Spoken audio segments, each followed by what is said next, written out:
What's up, everybody? Today I wanted to talk about the bad things of Airbnb, our Airbnb on the farm. Um, I've talked about everything that's been good about it, and we've had a bad experience. So, is this for me? Yes, it is. Like it's a bad experience. Everybody learned from it. It was costly for our guests. Um, those of you that don't know me, fourth generation farmer, we put an Airbnb on our farm, and it's been amazing.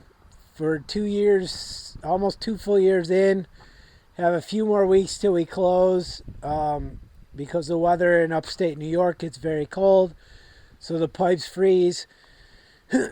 All that being said, Friday night we had some guests that booked.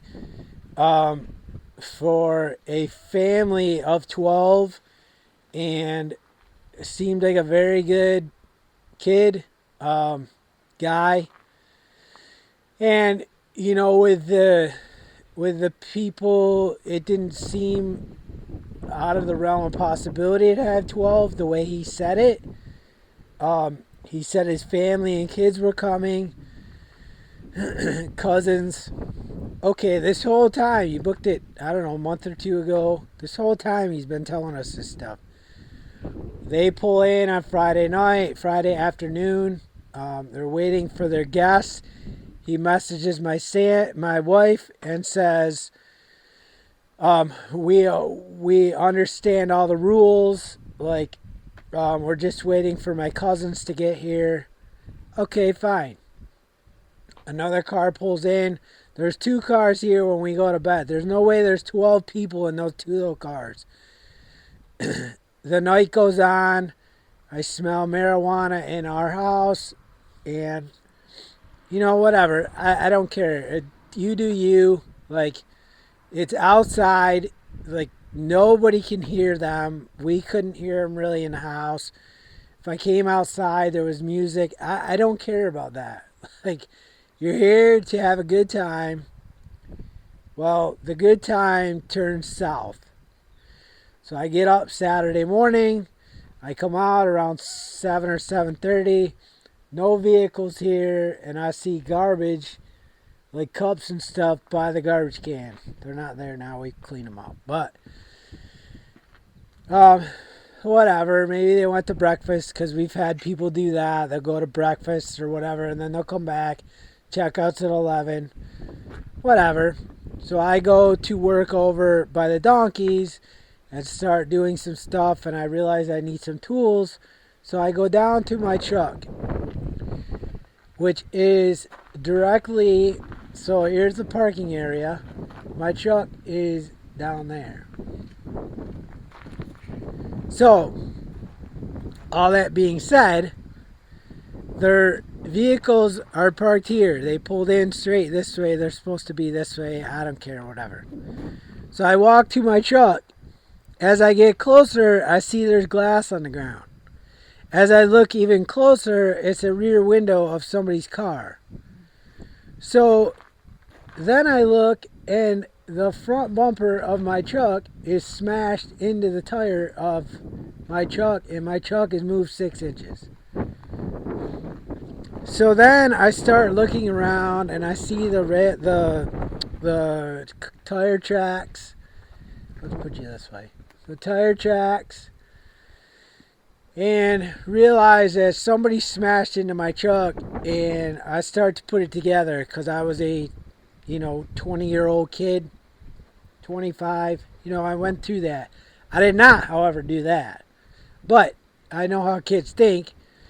And I got my wife right away, and I said, I guarantee you they panicked when somebody backed into my truck, and they all split. So then I came out here, pounded on the door, went inside. Inside was fine. Like, they bent our love seat in the camper. Whatever, it is what it is.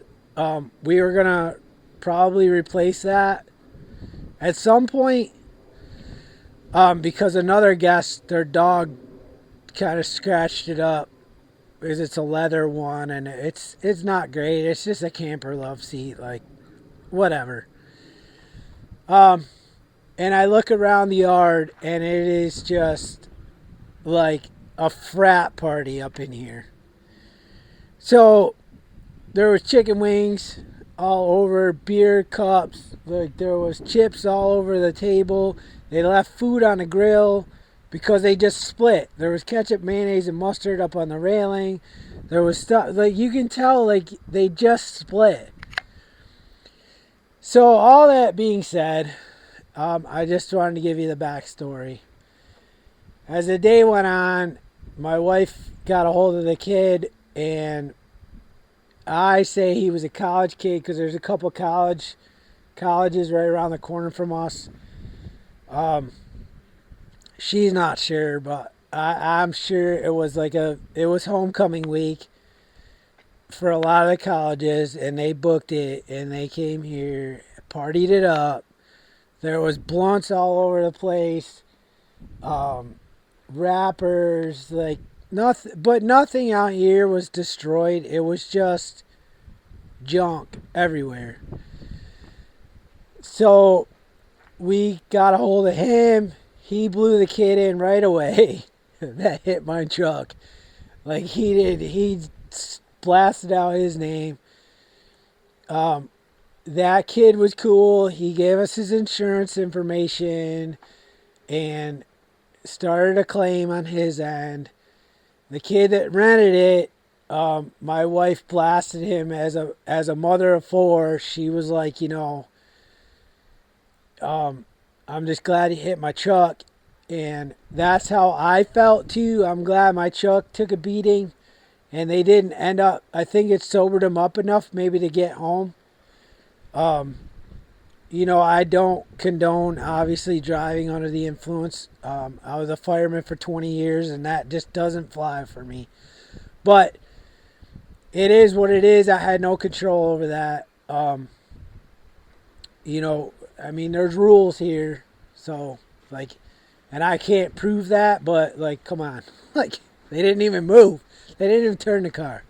So, anyway, they were all compliant. So, on Airbnb's platform, you can go in and you can add, cleaning fees and add fees after they leave. And we did that. So, we got reimbursed for the love seat and the cleaning that we had to take care of. And now we're just waiting for my truck, the insurance. I'm probably going to have to pull my bumper out so that I can move the truck.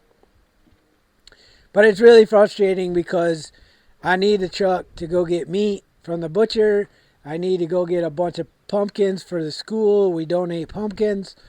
And I can't do any of that with my truck at the moment. So, it's not over for us. And they're, obviously they were pooping their pants because both of those kids were on the phone with my wife. So, I thought that was cool. At least they owned up. I mean, they should have just stayed here, spent the night, got up, and, fessed up in the morning, cleaned up, and everything would have been fine. But, kids freak out, and now he's got a bad review on Airbnb, so he probably will have to change his name in order to get someplace else booked. And the kid that did the hitting, hopefully his insurance will go up, and it will be very costly for them for a night of drinking and partying. So, all that being said, my wife's a little bit nervous about the people coming this week because they're a younger couple. But it is what it is. This is our first bad experience. Next year on these few weekends of homecoming, because I know there was a group here last year too, during homecoming, during college homecoming, but they were all cool. And I don't mind if they come here and party. Just don't disrespect my stuff. So, and don't leave the property. And that's more of a parent in me than a host.